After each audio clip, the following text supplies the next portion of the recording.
On va parler du changement de nos habitudes parce que quand on veut entrer et adopter plus de gestes éco-citoyens, eh bien, on doit changer nos habitudes. Et pour changer nos habitudes durablement, c'est mieux de passer par certaines étapes et surtout, c'est mieux de savoir où on se situe. Alors, on va aller voir justement ces différentes étapes. Il y en a 5. Il y a l'ignorance, la prise de conscience, la décision, l'action et le maintien. Alors, qu'est-ce que c'est l'ignorance? On va prendre un cas concret pour illustrer tout ça. J'ai pas forcément conscience que boire de l'eau dans une bouteille en plastique, c'est pas forcément très bon pour la planète. Et donc, je prends ma bouteille en plastique tous les jours sans aucun problème. Je n'ai pas conscience. On est dans la première étape, c'est l'ignorance. Et puis un jour, on apprend que 25 millions de bouteilles en plastique sont jetées tous les jours en France et que seulement la moitié sont recyclées. Ça veut dire qu'il y a 12 millions de bouteilles en plastique qui partent comme ça dans la nature. Et donc, on prend conscience du fait que ça peut devenir un problème. Alors, quand on a pris conscience, après, il faut arriver à se décider à changer. Et pour se décider à changer, il est bon de se dire, tiens, comment on faisait avant? Avant, par exemple, on pouvait avoir sa bouteille thermos. Autrefois, c'est ce qu'on utilisait beaucoup. Ou alors, on utilisait des bouteilles en verre. Il y avait la consigne, en fait. On pouvait prendre ces bouteilles et les ramener. Et là, ça peut nous permettre de nous dire, tiens, je vais faire quelque chose. Moi aussi, je vais décider d'agir. Et quand on décide d'agir, à ce moment-là, on peut passer à l'action. Et pour passer à l'action, il est bon de savoir comment faire. Et il est bon aussi de se dire qu'on est entouré.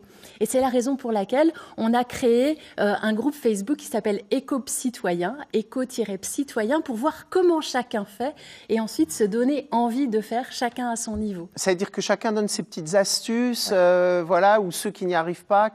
Par exemple, moi, je sais que j'aurais tendance à prendre une thermos, une bouteille, mais je la remplis quand même avec une bouteille en plastique avant ou même un tétrabrique dans lequel il y a du lait. Donc, ça sert un peu à rien. J'ai juste fabriqué une thermos, consommé du carbone en plus, alors que j'utilise quand même ma bouteille. Oui, alors c'est vrai que la thermos, il vaut mieux, si on peut avoir une ancienne thermos et réutiliser une ancienne thermos, c'est mieux. Sinon, il vaut quand même mieux acheter sa thermos et puis plutôt qu'utiliser l'eau en bouteille, on peut utiliser l'eau du robinet qui est très bonne. Il faut savoir que l'eau en bouteille n'est pas absolument pure. Le plastique contient aussi des molécules qui peuvent passer dans l'eau et être nocives pour notre santé. Et puis il y a des bouteilles en plastique qu'on laisse en plein soleil qui aussi peuvent se dégrader facilement, alors que l'eau du robinet, le fait qu'il y ait un circuit en permanence, ça régénère et c'est plus sain. Absolument. Tu as des très jolies bouteilles. Elle est jolie, hein, elle est jolie. Alors voilà, donc pour pouvoir me décider, par exemple, un des critères de décision, c'était d'avoir une jolie bouteille pour moi. Mais pour chacun, ça pourrait être un critère spécifique.